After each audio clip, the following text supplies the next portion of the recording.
Welcome back to the deep dive. When you spend enough time looking at the architecture of a fictional universe, You start to see the load-bearing walls. exactly, you see the things that if you move them just an inch, the whole house would just come completely crashing down. Right. And in the wizarding world, there are certain laws of physics that we just accept as absolute. Gravity pulls you down, magic leaves traces, and Severus Snape is a Slytherin. This is the constant, isn't it? He is the greasy git of the dungeons. Yeah. He is the personification of ambition and cunning and resentment. To imagine him in literally any other house feels like trying to imagine a fish riding a bicycle. Right. It just doesn't compute. No, doesn't compute at all with the version of the character we spent 7 books getting to know. Exactly. It feels completely unnatural. I mean, this is the guy who spent years bullying an orphan just because his dad wore a red tie. Yeah. But here is the thing about the depth dive we are doing today. We are opening a file that suggests this so-called law of physics might actually be the biggest mistake in the series. We are asking, what if Severus Snape had been sorted into Gryffindor? It is a massive what if. It is. And before you roll your eyes and think, this is just some wish fulfillment fan fiction, I want to be really clear. The stack of sources we have today argues that this isn't just possible, it is actually extremely probable. That is the really fascinating part. We aren't just rewriting character personalities to fit some alternate narrative. We are looking at the text itself. Right. Looking at the mechanics of the sorting ceremony and the psychological profile of an 11-year-old boy. The argument we are going to explore is that the sorting hat might have made a procedural error. Or rather, that a single moment of choice could have flipped the entire... Exactly. And the ripple effects, they don't just change his life. They completely rewrite the history of the First Wizarding War. Okay, let's unpack this. Yeah. Because usually when people think of Snape, they think of the villain. Or the anti-hero at best. Yeah, at best. But we have to look at the evidence that suggests he had that Gryffindor spark all along. Where do we even start with that? Because he seems like the total antithesis of a lion. Well, we actually have to start at the very end of the story to understand the beginning. Okay. Think about the final mature assessment of Severus Snape from the main character. We are 19 years post-war. Right, the epilogue. Exactly the epilogue. He is standing on platform 9 3/4, sending his own kids off to school. Yeah. He is talking to his son, Albus Severus. Yeah. And what does he tell him? He says, you were named after 2 headmasters of Hogwarts. One of them was a Slytherin, and he was the bravest man I ever knew. The bravest man I ever knew. Now, let's just pause and really analyze that. Okay. In this universe, what is the defining non-negotiable trait of House Gryffindor? Yeah. It isn't smarts. No, that's Ravenclaw. Right. It isn't loyalty. Hufflepuff. It isn't ambition. It is bravery, chivalry, daring. It is the House of the Brave. Period. Precisely. So here we have the archetype of the true Gryffindor. The guy who literally pulled Godric Gryffindor's sword out of the hat. Yeah. And he is looking at Severus Snape and recognizing him as the superior embodiment of that specific virtue. He isn't saying Snape was the most cunning. Right. He is identifying a Gryffindor soul wearing a Slytherin mask. And it is not just him, is it? We have sources pointing out that Dumbledore himself... Oh, yeah, absolutely. There is that famous line after the Yule Ball or around that time in the memories where Snape reveals Cronus. The always scene. It is totally iconic. But right before that emotional climax, Dumbledore says something that is arguably way more important for our discussion today. He turns to Snape, who is acting as a spy, putting his life on the line every single day. And he says, "You are a braver man by far than Igor Karkaroff." You know, sometimes I think we sort too soon. I mean, that is practically a confession. It really. He is looking at this grown man and realizing that this sorting hat, which judges literal 11-year-old, maybe missed the mark on who Snape would actually come. Or it suggests that his nature was entirely fluid.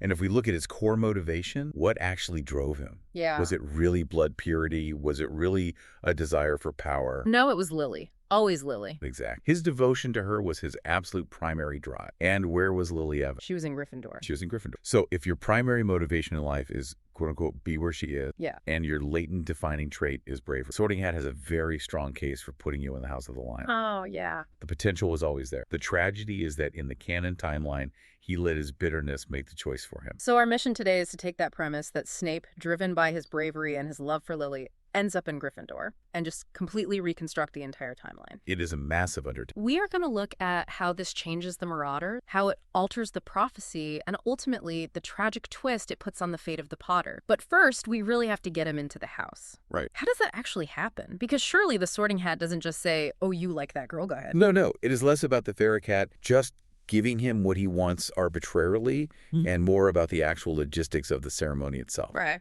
This is one of those aha moments from the source material. We often forget the procedural aspect of the sorting. It is done alphabetically. Alphabetical order. I mean, that seems like such a mundane school detail, but you are saying it is the key to everything. It is the hinge upon which this entire timeline swings. Let's look at the actual names involved in this specific year. Right. We have Black Sirius, then we have Evans Lily, then Lupin Remus, L. then Pettigrew Peter, P. Potter James, Also P. and finally Snape Severus. S. Wow. Okay, I see where you are going. Exactly. Lily Evans gets sorted before Severus Snape. So paint the picture for us. You have Snape standing there in the Great Hall. He is 11 years old. He is probably wearing secondhand robes. He is super nervous, and he is watching the girl he loves, literally his only friend in the world, walk up. And the hat shouts Gryffindor for Lily. The table cheers. She runs off to join the Lions. Right. Now, in the canon timeline, Snape is disappointed. He is crushed. Yeah. But he still goes to Slytherin because he thinks that is where he belongs or where he can prove himself. But consider the psychological weight of that specific moment. If Lily is already at the Gryffindor table and Snape steps up... He has a choice to make. Exactly. We know the hat takes your choice into account. It listened to the main character when he said, not Slytherin. And here is the profound irony. That sorting experience is the exact inverse of Snape's. How so? Well, think about it. The main character spends his train ride hearing terrible things about Slytherin. Right, from Hagrid and Ron. So he arrives incredibly prejudiced against it. So he begs not Slytherin. Whereas Snape on the train was actually telling Lily you'd better be in Slytherin. Right. He wanted to go there. He thought it was the place to be for a powerful wizard. He absolutely did. But remember that same train ride? He also just met James and Sirius. Right. And what do? They mocked him. They bullied him. And what house were they loudly praising? Gryffindor. Gryffindor. So Snape has this massive internal conflict as he sits on the stool. He hates the guys who are praising Gryffindor, but he loves the girl who just got sorted into Gryffindor. And in this what-if scenario that love for Lily outweighs his pride, he sits on the stool, the hat drops over his eyes, and he thinks, what? He thinks, put me with her. It's that simple. He ignores James. He ignores Sirius. He ignores the reputation of the houses. He just thinks, I cannot be separated from her. Put me in Gryffindor. The hat. The hat detects that underlying bravery. It sees the sheer courage it takes to walk into the lion's den, quite literally, to be with his friend, despite the bullies waiting for him. That is a Gryffindor act. It is the ultimate Gryffindor act. The hat shouts Gryffindor. Can you just imagine the silence in the hall? Or maybe the confusion? Snape walking over to the Gryffindor table. James and Sirius must be looking at each other like, you have got to be kidding. Right. It changes the dormitory dynamic instantly. And this actually brings us to the next section of the material, the new dynamic. We have to talk about what the source calls the greenhouse effect. The greenhouse effect? You mean like forced proximity makes things grow? Exactly. In a boarding school, your roommates are your entire world. You sleep in the same room, you wake up at the same time, you share classes. You are constantly together. In canon, Snape is down in the dungeon, completely isolated from James, and Sirius letting that resentment just fester into a lifelong hate. But now he is sleeping in the exact same room. The roster is James, Sirius, Remus, Peter, and Severus. That honestly sounds like a recipe for a murder, not a friendship. I mean, they hated each other. James tripped him. Sirius mocked his name. They did. It'd be incredibly rough at first. But let's look at the facts of who the Marauders eventually accepted into their inner circle. Okay. They became best friends with Remus Lupin. Remus is a werewolf. In the 1970s wizarding world, a werewolf is considered a dark creature. Total social suicide to associate with one back then. Yet James and Sirius embraced him completely. They even learned highly advanced illegal magic just to keep him company. That is true. They looked past a massive prejudice. And look at Peter Pettigrew. Let's be honest here. Peter brought very little to the table. He wasn't talented, he wasn't brave, he wasn't particularly funny. He was essentially a hanger-on. Yeah, the source describes him as kind of useless and always needing help. If they can accept the worst person ever in Peter and a werewolf in Remus, then surely they can accept Snape. Because Snape is brilliant. He is talented at magic. He knows more hexes as a first year than most seventh years. Right. James and Sirius, for all their arrogance, they respect talent. They respect power. Snape offers a challenge and an intellect that Peter never did. I can totally see that. Like, James sees Snape cast a perfect hex in defense against the dark arts and thinks, okay, Snivellus is weird, but he is actually... Exactly. And there's another major tactical factor here. James has a massive crush on Lily Evans. Oh, right. And Snape is Lily's absolute best friend. Right, so if James wants to get close to Lily bullying, her best friend is a terrible strategy. Though he tried it in canon and it took him years to fix. But if Snape is his roommate, befriending Snape gives him an in. It bridges the gap. It becomes a tactical friendship that evolves into a real one. So we are picturing a world where the Marauders aren't a quartet but a quintet.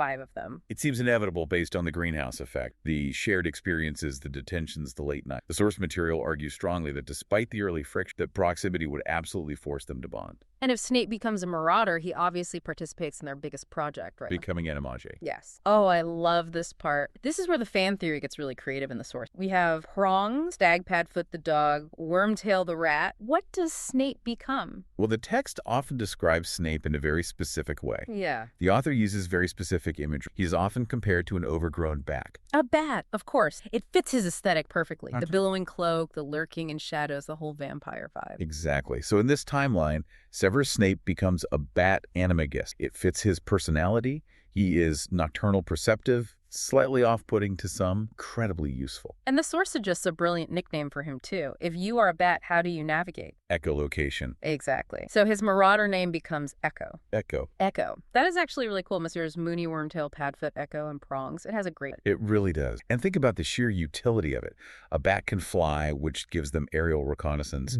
It can scout in total darkness. Right. Imagine the adventure. The source speculates on scenarios like Echo swooping down to save Wormtail when he falls out of a tree, or Echo flying into the restricted section to slip through a window and steal books for the group. They would have been an absolutely unstoppable team. It is almost tragic thinking about how much fun they could have had. Just 5 wizard boys run. But we have to pivot to the darker side. Because if Snape is running around Hogwarts as Echo, making maps and pulling pranks... He isn't hanging out with the bad crowd. Right. This is the crucial shift for the war. If Snape is a Marauder, he is not a Death. He never falls in with Malfoy or Avery or Mole. He never takes the dark. And crucially, he never calls Lily a mud. Exact. That moment in 5th year, the incident by the lake that broke their friendship in the books. Yeah. In this timeline, James doesn't bully Snape by the lake because they are friends. So Snape never lashes out in humiliation. Friendship with Lily survives and thrives. So Snape is firmly on the side of... But this creates a massive problem for the narrative, doesn't it? Because Snape played a huge role in the start of... He did. It creates a vacuum in the Death Eater ranks. Snape was a pivotal recruit. Yeah.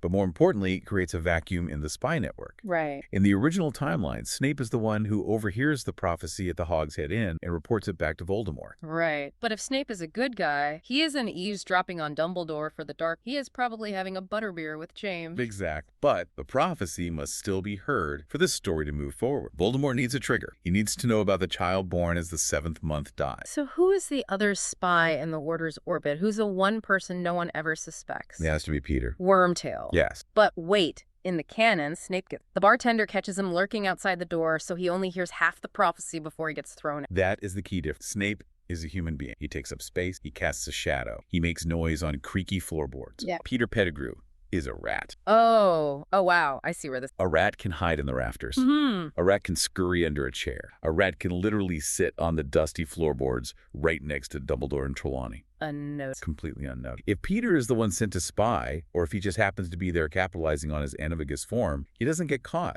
He hears the entire prophecy. This is huge, because the part Snape missed was the crucial part about marking him as equal and the power the Dark Lord knows not. Precisely. Let's look at the full text of that prophecy.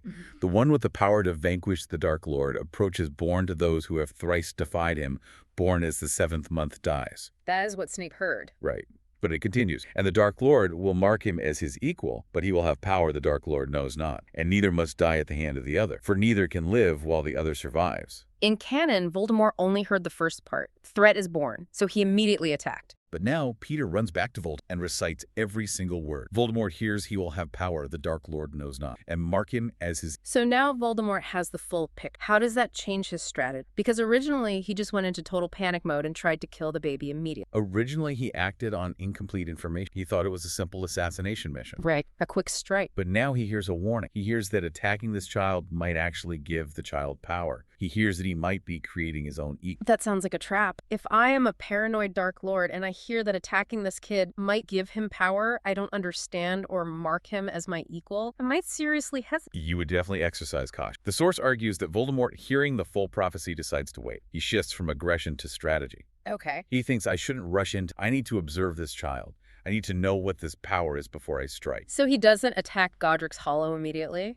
No, but Dumbledore isn't stupid. He knows the prophecy has been leaked. Perhaps he found signs of the Rad, or his own spies told him Voldemort knows. Right. So the Potters still go into hiding. They still use the Fidelius charm. Okay, so we are back to the Secret Keeper situation. In the original timeline, they switched from Sirius to Peter at the last minute because they thought it was a clever bluff. Everyone would suspect Sirius. No one would suspect. Right. But in this timeline, the dynamics are completely different. Sirius doesn't need to be the decoy in the same way. Yeah. And there is someone else who is incredibly close to both James and Lily. Yeah. Someone who is meticulous, secretive by nature, and loves them both more than life itself. Snape. Snape becomes the secret. The source material made a joke about this, that secrets are Snape's jam. Yes, the jam analogy. I love that. The idea is that Snape is naturally better at keeping secrets than anyone else. Mm-hmm. He is an Occlumens in training. He is naturally guarded. He is the absolute perfect choice. He is Echo the silent observer. He's the safest bet they have. But Peter is still the traitor. Peter is still the traitor. And Peter knows that Snape is the secret keeper because they are all friends. They trust each other implicitly. So Peter just tells Voldemort. He does. He tells Voldemort, Snape is the keeper. The Potters are under the charm. I can get you the location if I can break Snape. But Voldemort doesn't want to break yet. He is waiting. Exactly. Voldemort has changed his strategy. He is cautious. He doesn't want to just kick the door down and risk this unknown power. He wants to observe them. He wants to lure them out on his own terms. He wants to control the battlefield. So we basically have a stalemate. The Potters are hidden. Voldemort knows roughly what is going on. Strike. And this leads to what the source calls the false fall of the dark. This is where Peter Pettigrew shows a level of cunning we usually just don't give him credit for. Oh, this part is wild. It is. He concocts a plan to lower the Potter's guard. What is the plan exactly? The plan is to make the world believe Voldemort is dead, because if the war is over, the Potters will logically come out of hiding. Whoa. So they stage the end of the war. Yes. Peter is an Order member. He sets up a scenario. He lures Voldemort to a crowded street. It is very similar to the confrontation in the original timeline where Peter framed Sirius. Right, with the explosion. But this time they flipped the script entirely. So Voldemort corners Peter. Yes.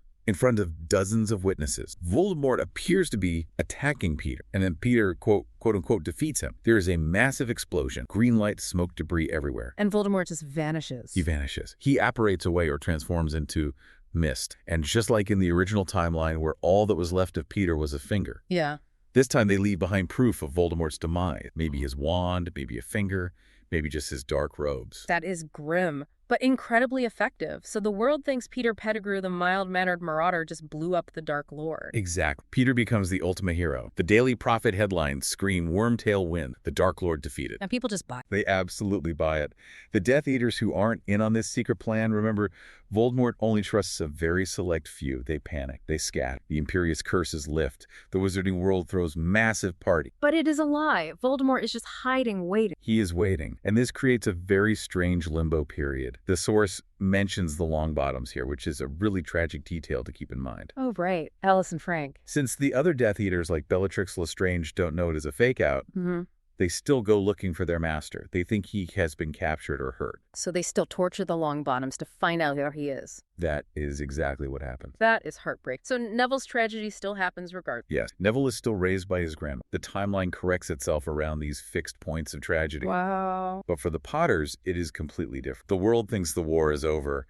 Everyone is telling James and Lily, come out, it is safe. Peter killed him. Look at the headlines. But Snape is the secret keeper, and Snape is, well, he is deeply paranoid. He is hyper-cautious. He insists that they keep the Fidelius charm active. He says, we don't know for sure. We don't have a body. We need to be safe. So the Potters stay in Godric's Hollow. They are safe, but they are isolated. This goes on for years, doesn't it? Years. The source suggests they stay hidden until Harry's almost 11. Oh. Yes, Voldemort is biding his time, waiting for Harry to be old enough to analyze, but young enough to kill before he gets formal magical training at Hogwarts. So Harry grows up in that house. He knows his parents. He has a normal-ish childhood just entirely inside. He probably plays Quidditch in the living room with James. It is a beautiful image until the trap springs. We are now in section 6, the betrayal. It is the night everything changes. Yeah. How does Peter make his move? It starts with a simple drink. Yeah. Peter invites Snape out, just two old school friends, Marauders catching up. Yeah. Says, come on, Echo, the war's been over for 10 years. Let's have a pint. They go to a pub, maybe the Hog's Head, or somewhere in Diagon Alley. This feels like a classic mob movie setup. The traitor getting the loyal friend to lower his guard in public. It totally is. They are reminiscing, talking about old times at Hogwarts, laughing about prongs and Padfoot. And as they are talking, Snape looks at Peter. And Snape is incredibly observant. He notices. The source describes a quote-unquote flash of yellow in Peter's eye. Oh. Or maybe Peter slips up. Maybe he mentions something about the Dark Lord, that he simply shouldn't know if the Dark Lord were truly dead. But Snape, being who he is, a natural legitimate, a human lie detector, he realizes it. He puts the pieces together instant. The defeat of Voldemort, the convenient heroism, he realizes it was a complete setup. He realizes the monster is still alive. And that the monster is coming for Lily, but he is too late. Peter is faster this time. Peter yells, "Stupefy," right there in the pub.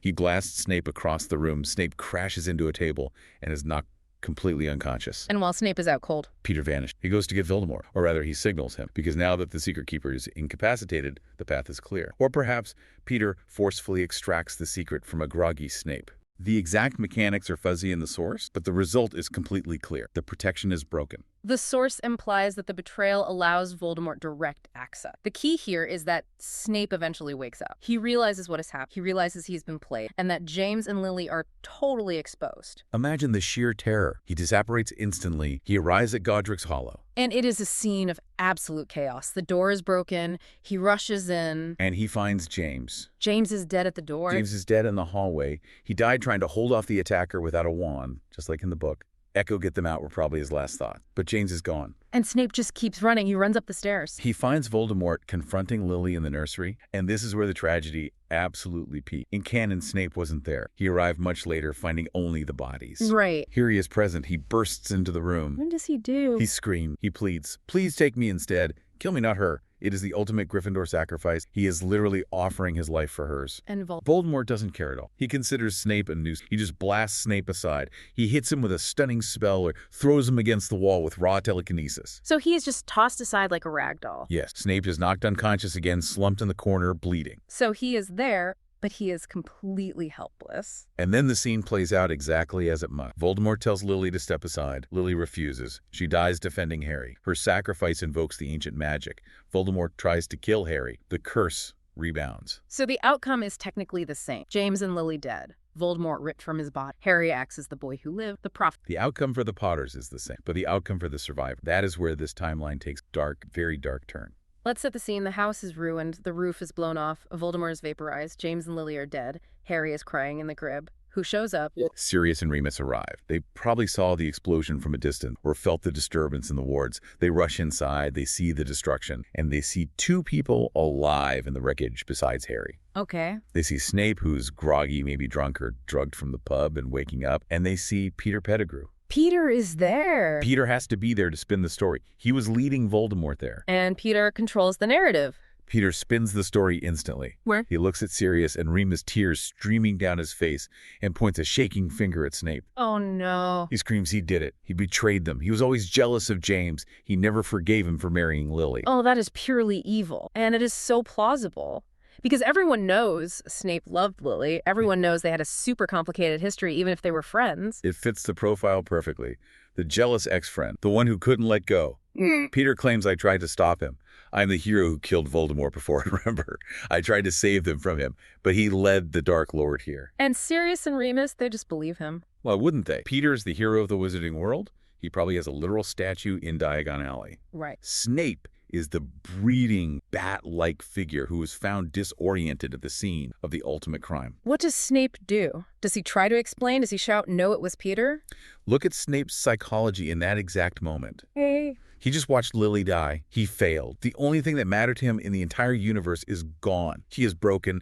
He wakes up. He sees James dead. He sees Lily's body. He hears Harry crying. Yeah. And he sees Peter, the traitor, the rat, standing there lying to his best friends. Snape snapped. He snaps completely. He doesn't argue. He doesn't try to reason with Sirius. He transforms, or he just draws his wand with lightning speed. The source describes him swooping down on Peter like a bat out of hell. And he kills him. Avada Kedavra. Green light. Peter Pettigrew drops dead. Oh my god. So he kills the hero? In front of witnesses. Yeah. In front of Sirius and Remus. So to the outside world, this looks like Snape, the jealous traitor, just murdered the noble Peter Pettigrew to silence him. Exactly. It looks like a classic double. Sirius and Remus disarm Snape. They subdue him. They look at their friend Echo with absolute horror and disgust. They think he is an absolute monster. And Snape, he probably doesn't even care anymore. Lily is dead. That is the deepest tragedy. He offers no defense. He is entirely numb. He is dragged away to Azkaban without a word. So let's recap this tragic aftermath. Peter Pettigrew is dead, but he dies a hero. Statues are definitely built of him now. Yes. The Order of Merlin First Class, posthumously. The man who defeated the Dark Lord once and died trying to save the Potters a second, a true martyr. And Severus Snape, the man who actually tried to save them, the man who was a faithful friend and a true Gryffindor. He rots in a cell in Azkaban, the most hated man in Britain, betrayer of the Potters, murderer of Peter Pettigrew. And what about Harry? Harry grows up. He goes to Hogwarts. But think about his narrative now. He doesn't hear about Sirius Black betraying his parents. He hears about Severus Snape. His godfather. Likely, yes. If Snape was that close, he might have been named the Godfather. Harry grows up hating Snape with every fiber of... It totally mirrors the original story, but painful. In the books, Harry hates Sirius. He thinks Sirius betrayed James. Here he hates Snape because he thinks Snape betrayed James. And the irony is absolute. Yeah. Snape got everything he theoretically wanted. He got Gryffindor, he got Lily's friendship, he got to be a Marauder, he got acceptance, and it still ended with him alone, hated, completely tormented by the memory of... It really reinforces that idea of, or maybe that choices matter, but sometimes circumstances... It definitely suggests that tragedy was almost baked into Snape's death. Whether he wore green or red, his story was always going to be defined by his inability to save Lily Evans. That is incredibly heavy, but it is also a huge testament to how complex one single letter in the alphabet during sorting, and the whole world changes, yet the heart of the story remains exact. It does. It raises a fascinating question for everyone listening. We always assume that if Snape had been a Gryffindor, it would have been a happy end, that he and James would have high-fived and everything would be perfect. But this deep dive suggests that even the quote-unquote good path can lead to a much darker destiny. Here's a final thought to you on. In the books, Harry eventually learns the truth about Snape and the Pensieve. Look at me. In this timeline, with Snape locked in Azkaban, does Harry ever learn the truth? Does Snape ever get redemption? Or does he die in that cell waiting for a Dementor's kiss with the world never ever knowing brave? That is a chilling thought. Without Dumbledore keeping him close as a teacher who would ever believe him, there is literally no one left to vouch for him. On that happy note, thank you for joining us on this deep dive into the multiverse of Harry Potter. It is wild to think about how fragile the canon timeline is. It certainly makes you appreciate the story we actually got. Absolutely. Thanks for listening. We will catch you on the next deep dive. Stay curious.